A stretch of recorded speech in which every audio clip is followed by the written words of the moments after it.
Magpapatuloy pa o tatapusin na? Ang sagot dyan, ang isa sa inaabangan sa Hello, Love Again, ang sequel sa box office hit ni na Alden Richards at Catherine Bernardo. Teaser pa lang, ramdam na ang hugot ni na Ethan at Joy. Makichika kay Nelson Canlas. Joy, I want you to live your dreams. Magtatagpo din ang mga features natin ngayong araw. Let's make that happen. Ang naputol na love story ni na Joy at Ethan sa Hello, Love, Goodbye noong 2019. Joy is here in Canada! Malapit na nating masundan sa pagpapalabas sa big screen ng Hello, Love Again sa November. I miss my Joy here in Hong Kong. Andyan pa rin kaya ako sa puso mo. Si Asia's multimedia star Alden Richards, thankful sa love na ipinakita ng kanilang fans ni Catherine Bernardo sa nagdaang advance ticket selling ng pelikula. At bilang treat sa fans, inilabas na ang teaser ng film. Time starts now.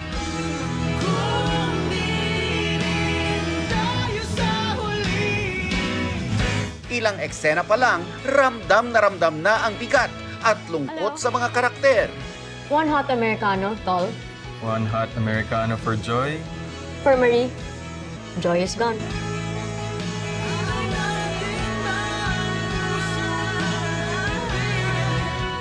Kami naman ni Kat, when we talk about the film, parang we see to it that we don't really put much pressure and expectations to it.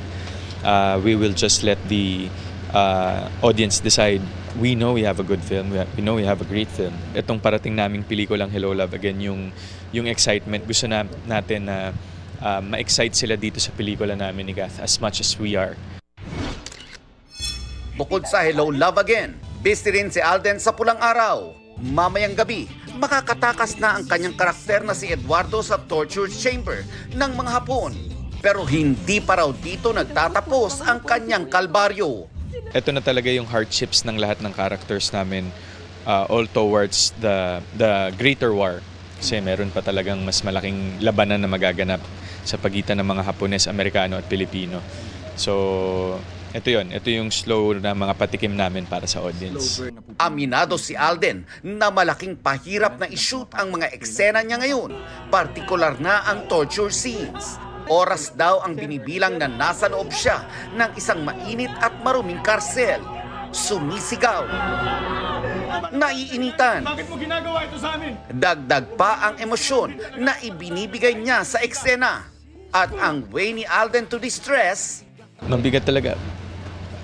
Cellphone lang ako dyan or whatever. Manonood ng mga video. Manonood lang ng videos just to get my mind off of it. Kasi pag masyado mo siyang minethod, if you dwell deeper into what's really happening, it's a very depressing story.